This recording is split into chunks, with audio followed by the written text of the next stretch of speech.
What are you doing? What's up, everybody? It is July 31st. Today is the deadline for Colorado to get yourself signed up for through CAA. Greatest state in and the union. EPR. I don't know about that. It's kind of cool. It's no guys, Seattle, Oregon. One of the highest, maybe. Whatever, dude. I don't know. What's up, Corey? How's it going?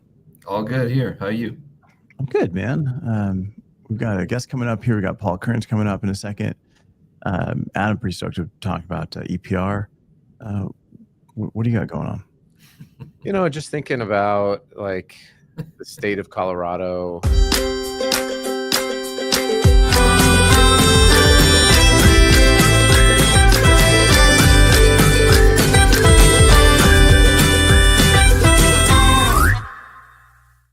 And that was really it, honestly.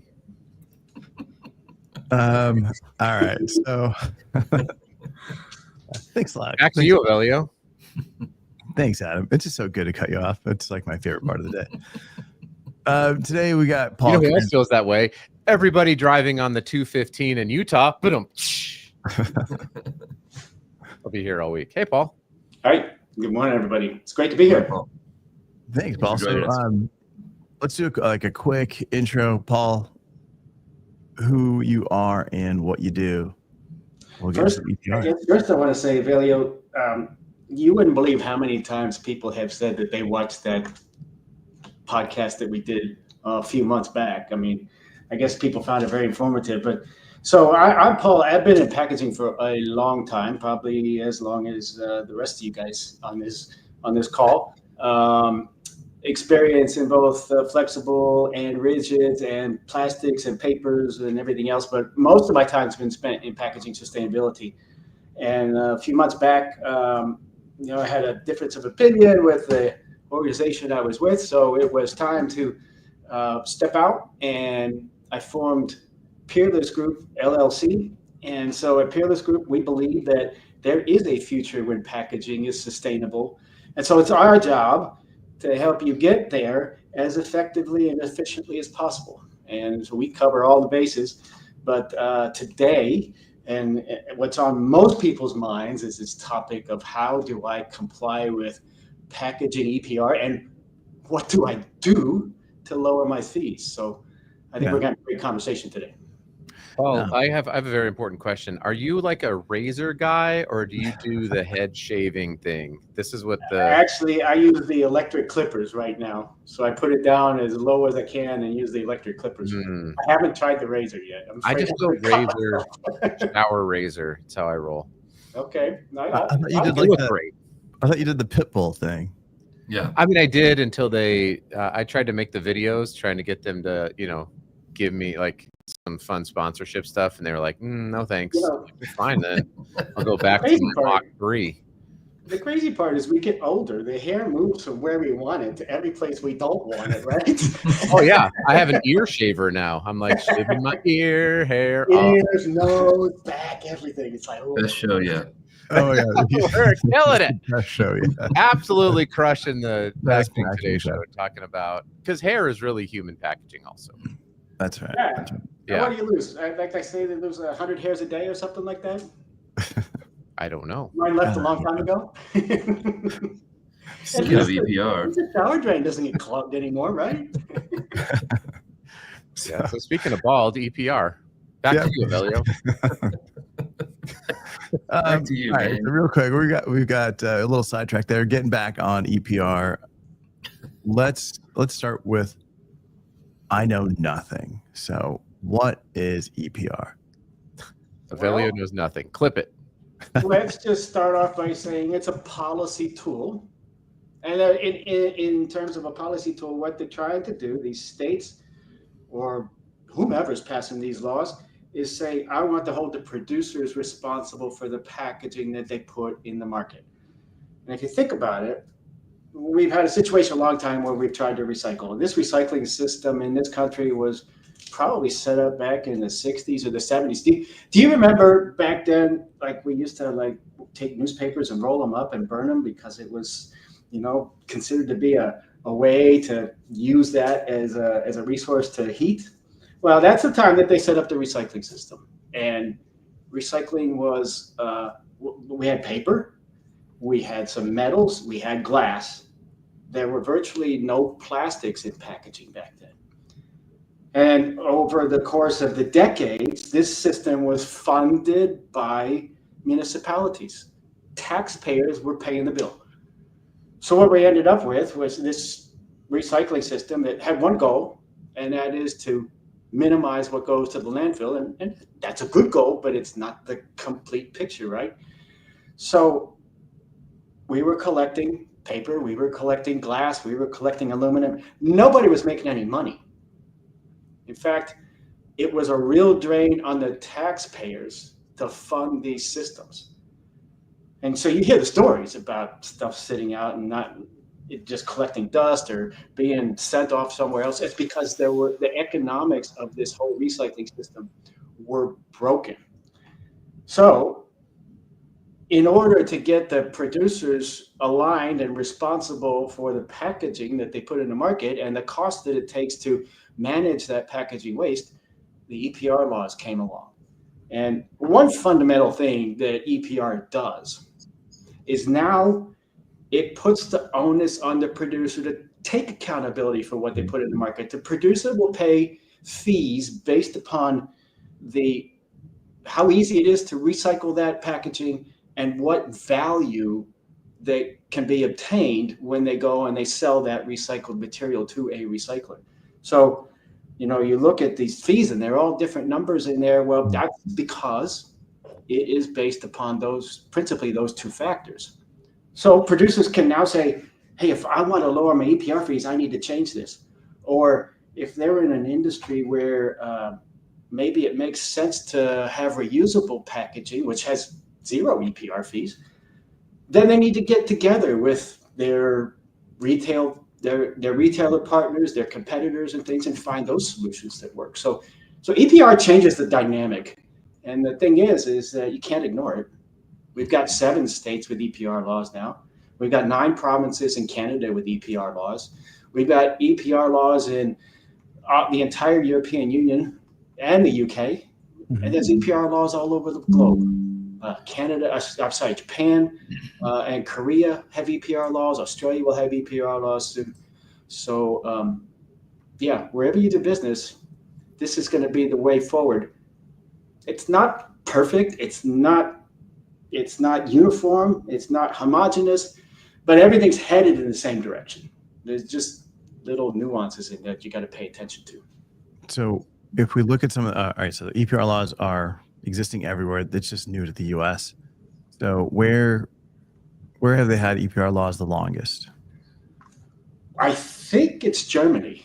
Germany goes back to early 90s, and then there's the packaging and packaging waste regulation that came into effect in the European Union. That was like 94, and between 94 and today, the European states have been getting their EPR game in order, and now they got the packaging and packaging waste regulation, which is setting uniform standards for the entire European Union. So all of those countries have EPR, and the adjacent countries that aren't EU members tend to have EPR also. So the Eastern European countries, the Scandinavian countries that aren't members. So Paul, if we look at those countries that have been doing it for a while,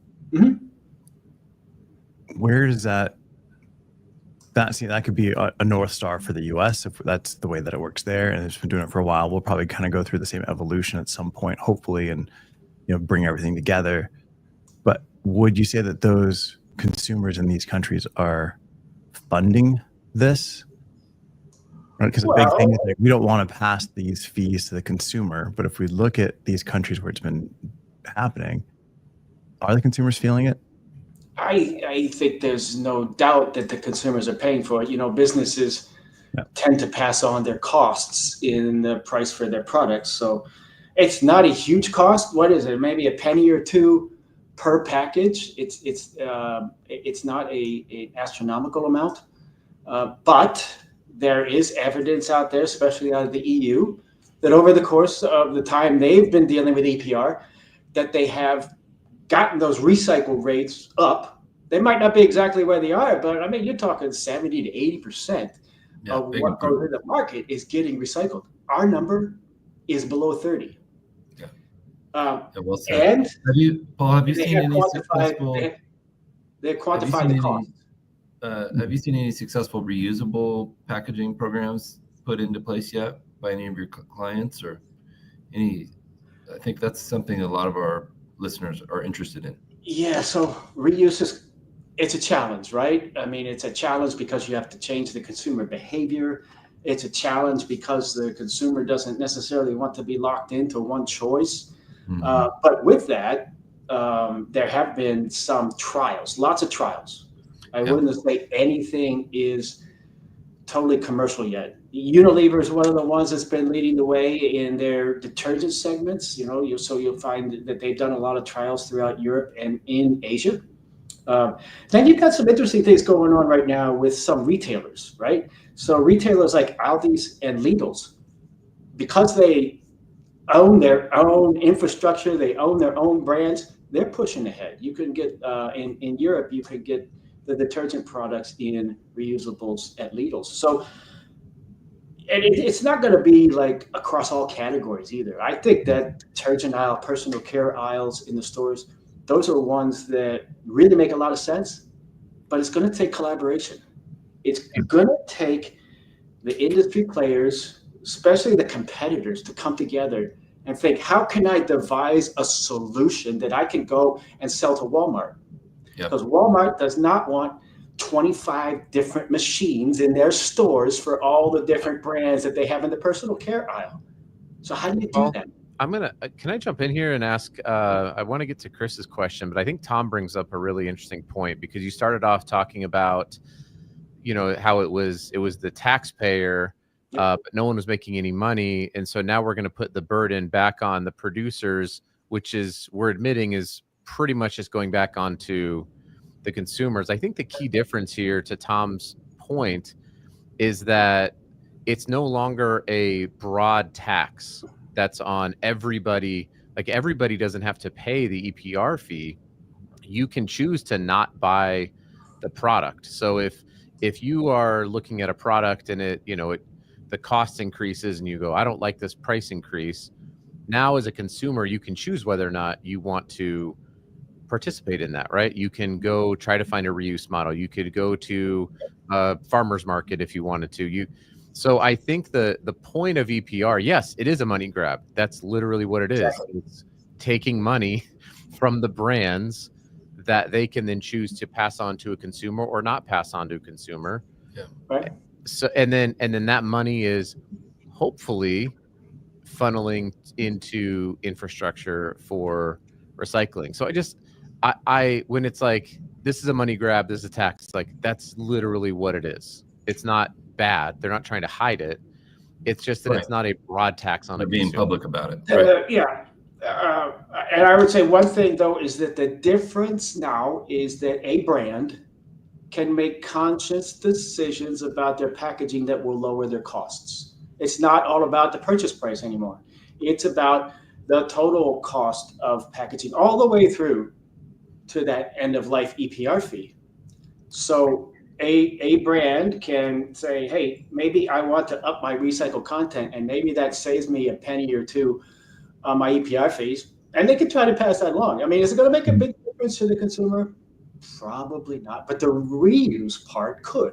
Yeah. If you find an economical reuse model, which again requires collaboration, you can't do it by yourself because you've got to really deal with that cost of the logistics and the re-preparation of that package for reuse. And that's going to be best done collectively. So you find that system that works, well, then you can potentially lower the costs. I'm often dumbfounded, I think, by brands that they do these things in the interest of sustainability. And I'll point out one here. Maybe I'm stuck on detergents, but laundry pots, right? Those little things that you put in the laundry, replacing the bottle with all the liquid in it, and they say, oh, we got rid of all this liquid. Now you have a more sustainable option. Well, why does it cost more? why does it cost more per wash to use the pods than the liquid? And so consumers then tend to shy away from that because they're smart. They got to do the wash, and they want to do Well, the not all are smart. Some consumers were eating the pods, and that was bad. Yeah, okay. Don't do that, Okay. kid. But you know, so you got to make it make sense to the consumer too. Sustainability, I think we all believe can't cost more, but it will cost more. But in the long run, we got to figure out how to make it make sense to everybody. So just getting to a couple of these questions, like we got Chris Olson asking, are reusable refillable containers treated differently under EPR guidelines? And I think we got it covered that there's no fees for reusable. So you pay fees the first time it goes into the market, and then after that, no fees. So I mean, it's really gratis. Now, like I said before, you're going to have some increased costs in managing a reusable system, but you're not buying the packaging over and over again. So that's a cost savings, and you're not paying the EPR fees. So I mean, really, packaging, like the cost of packaging, when we look at the grand scheme of things, is like the smallest cost in a lot of these brands. So eliminating that tiny cost and, you know, potential slightly higher tiny cost with EPR to go into something more complex, crazy supply chain to do refillable doesn't quite make it. Kind of goes back to the same idea of the pods, right? Like, we'll eliminate this material, we'll make it reusable. Now it's going to cost you more for the consumer. I think the consumer would rather just pay the penny for EPR. But you know, you look at some products, and maybe if you could scratch out the overhead, Coca-Cola, what does it cost to produce a 20-ounce bottle of soda? Nothing. The bottle costs more than the product if you scratch out the overhead. So there's huge opportunities. It depends on the product. It really does. Some products have a higher proportion of packaging costs than others. We all know that. But these are the kind of things that when you start your EPR process and you gather the data on what you're doing and what you're using, then you can start to build scenarios. You can start to build models that say, if I pull this lever, what happens to my EPR fees? Or what happens to my packaging costs?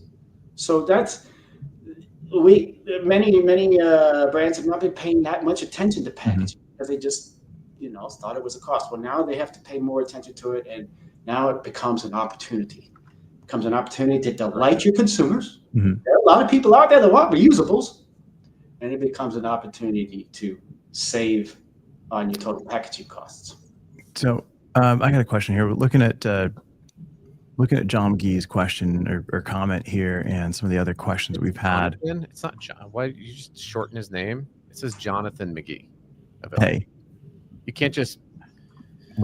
Jonathan and I go back. We go way back. We go way back like a spine. We're like Johnny buddies. Johnny Mac. Johnny Mac, J Mac, if you know him like I do. JMC. No, just like, all right. So an opportunity. So this sounds like an opportunity. If these brands collaborate and do some kind of refillable model, could they then, instead of selling their product in packaging, could they sell the vessel as a product and then removing EPR fees because it's no longer considered packaging, it's now considered product?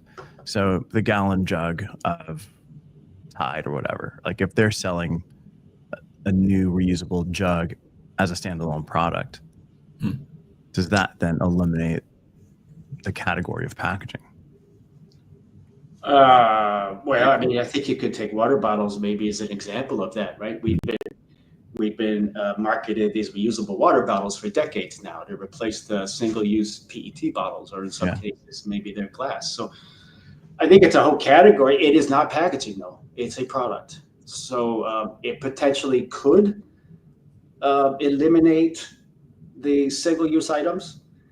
I think what you see, though, is some are trying to adapt to that. I've been through airports now, believe it or not, where they have machines that will sell you a refill for your reusable water bottle, filtered fancy water and all this kind of stuff, right?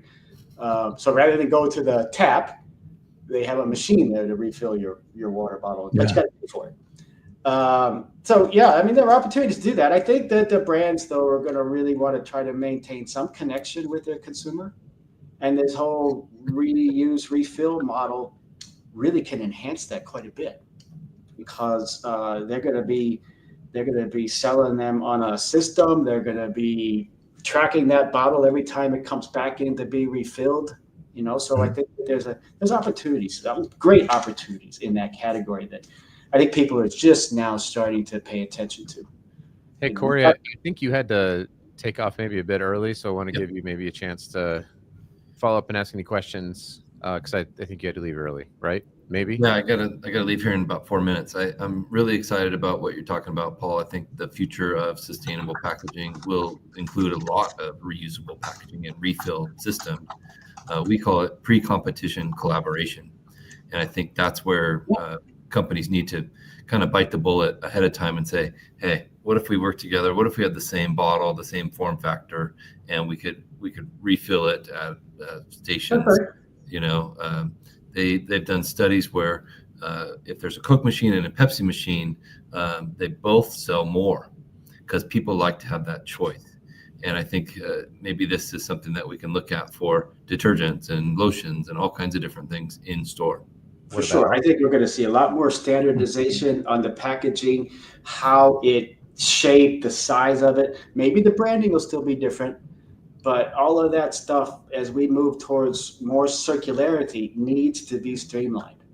Back in my early days in flexible packaging, we acquired a manufacturer that was into cheese. We didn't do cheese packaging, so this was our first foray into cheese. And I walk into their plant, and this machine here is running cheese packaging, and that machine over there is running cheese packaging, but they're so different.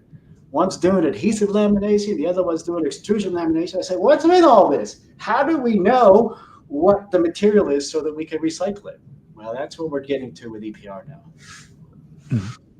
And just get into some of these comments here. Johnny Mac. I know from Hugh Curtis. What's the likelihood we're going to have two competing refillable solutions? I think that's probably going to happen, right? We'll have multiple until there can only be one. And the market will speak, right? The market will say. To rule them all. That's right. Yeah. I got to run, guys. We'll see you. Bye, Corey. Corey, see you, buddy. I would expect retailers to have a big hand in saying what scales and what doesn't scale in terms of refillables. And you may find, somebody as big as Walmart has their own system. Maybe somebody as big as Kroger has their own system. But you're going to start to see some of that come together. They're working on it at that level, at that retailer level right now. So it's not just brands that are trying to figure it out. The retailers are saying, what do we do? How do we help this? I didn't even think about the specific retailer having their own system, right? As we kind of talk about this, but like, let's say there's a refillable detergent thing and you've got your Tide and your Gain and whatever other brands, and then now you've got your Kroger brand, right? Just like the new Coke machines that are just collecting data and they're testing products and they're knowing what the consumer wants and when they want it. Like it would be the same Coke machines that are just collecting data and they're, wow, that was weird. Sorry. Was that you? I was trying to post a comment for I was like, wow, that's a good looking, good sounding man. My bad, everybody. My bad. I can just do it right here. I posted. Paul asked me to post a comment link. So yeah. I mean, it's a little bit off topic, but if you guys want to look at that later, that shows you a model of what the EPR fees are supporting. Okay, great. Okay. Sorry to interrupt you. No, but it would allow you as a Kroger then to collect all the data, what people are actually looking for, what scents, what particular products. They would then be able to compete against these other bigger brands and have like their own store brand at a discount. Of course, imagine that the CPGs out there want to avoid that at all costs, but of course, we're headed towards a different environment. I mean, if you're buying product through Walmart or through Amazon, they know everything. Yeah. About everybody's consumption habits is buying product through Amazon. So, Walmart, Kroger, those guys are headed the same direction. They want to know all that stuff because what's their job, right? Their job is to maximize sales dollars per foot. Yeah. No. And just By kind the of way, getting back to like, did you see we've got Chisomo from Malawi, Africa joining us. Malawi. Malawi. Right. Yeah. Wow. exciting. Welcome. Yeah. Thanks for joining us. Yeah. So looking at, at the beginning of the conversation, you were talking about if you're going to reusable, there's no fees there. Obviously you pay the first time, but after that, there's no fees. What are some of the materials that are going to have the most fees attached to them? Surprisingly, wood has pretty high fees.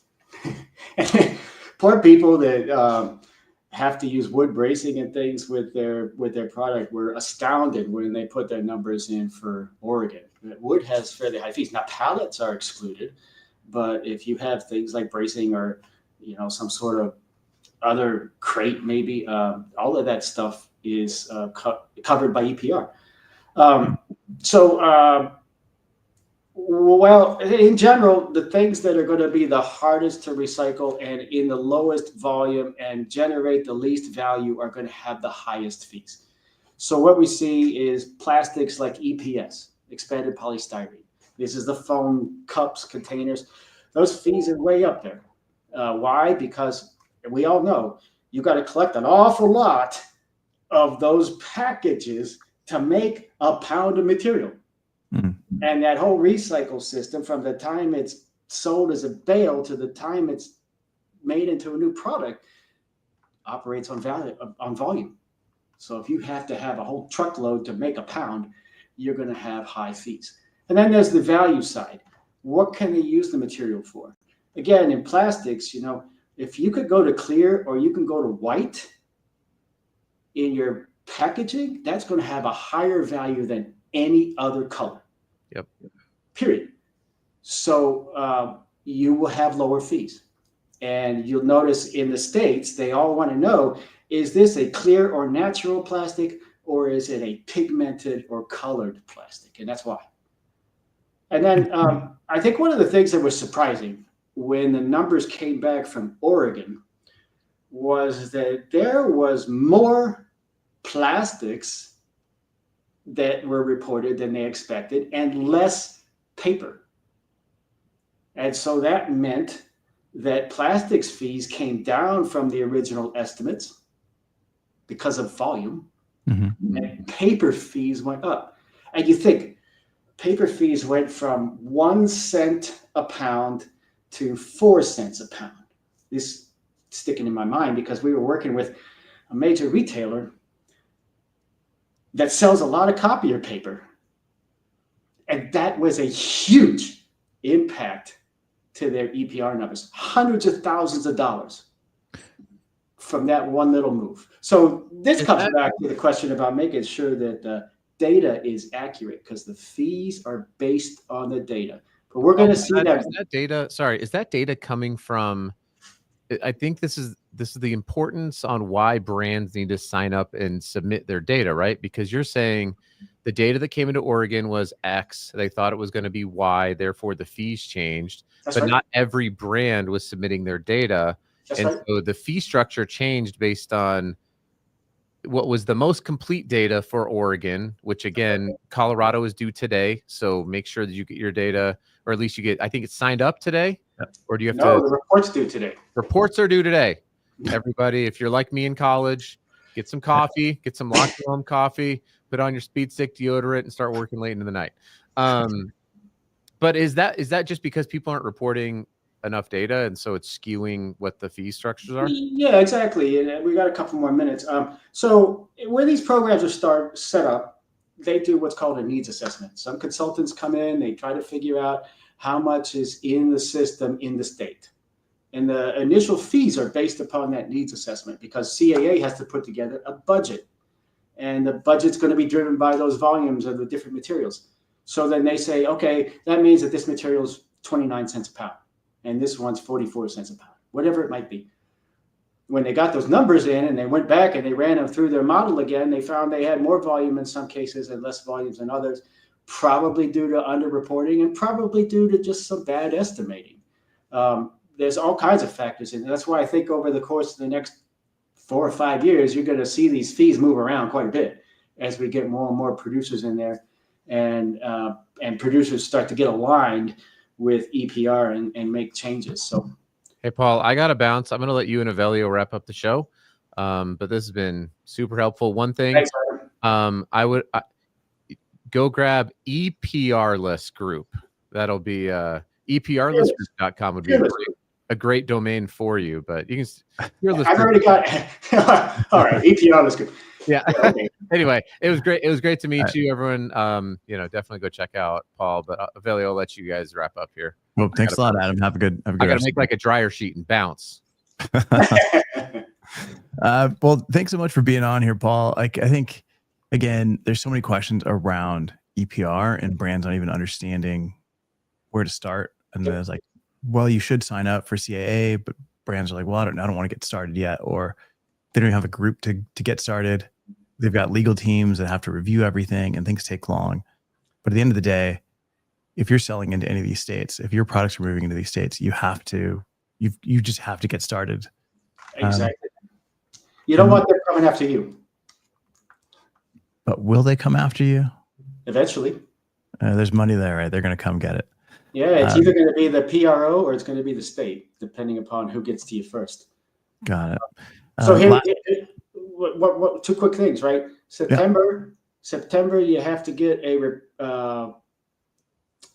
initial report into Minnesota for the revenues that you sell, because you're going to get a bill based upon what you sell in terms of revenues for the first part. And then November, you have to get a supply report, which is all the numbers, into California. So we still got some work to do this year. And those are different reports. They are. One's a revenue report for Minnesota. And it's not like you're doing one report that you can just hand off to each state. Like, these are specific reports. Yeah. California is a little more complicated. Oregon and Colorado had about 60 categories. California has 94. So hopefully when you put your data together the first time, you got specific enough. But I'm here to help you. So if you want to, my email address is right there. Reach out. We can talk and see where you are and where you want to be. Wow. And that's the thing, is there's so many different rules, regulations, and ins and outs, and each state is different. And you think I'm signing up for CAA, it'll just be the same thing, and it's not. So definitely working with somebody that's an expert in this and that can help you navigate is the way to go. Like, don't try to do it on your own. Yeah. It's kind of like doing taxes before TurboTax, right? Like, you try to do it on your own, you're always missing something, and you're like, I'm going to get audited. But I want to hit this last question from Clayton Gons, which is tertiary and distribution packaging, is that going to fall under the same fee structure? Stop. Yeah, people are calling from the show. Like stretch wrap, corner guards, and pallets. It depends on the state. So in Oregon, all of this was included. In Colorado, it's not. In California, it will be also.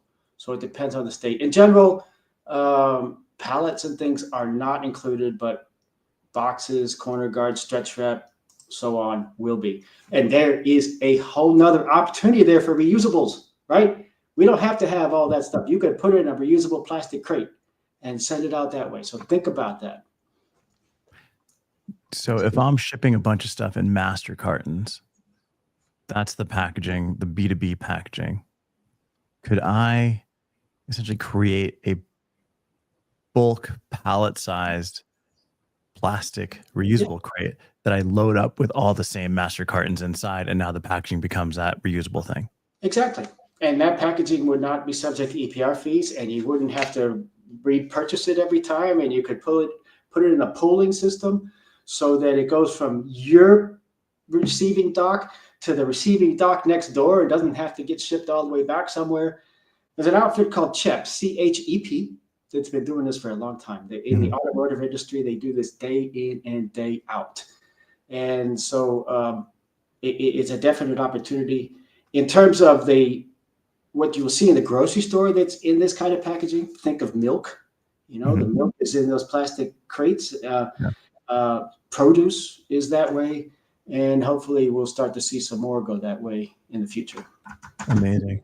Paul, thank you so much for being on. Appreciate the time. Like I said, anybody needs any help, has any questions, reach out to Paul at peerlessgroupllc.com.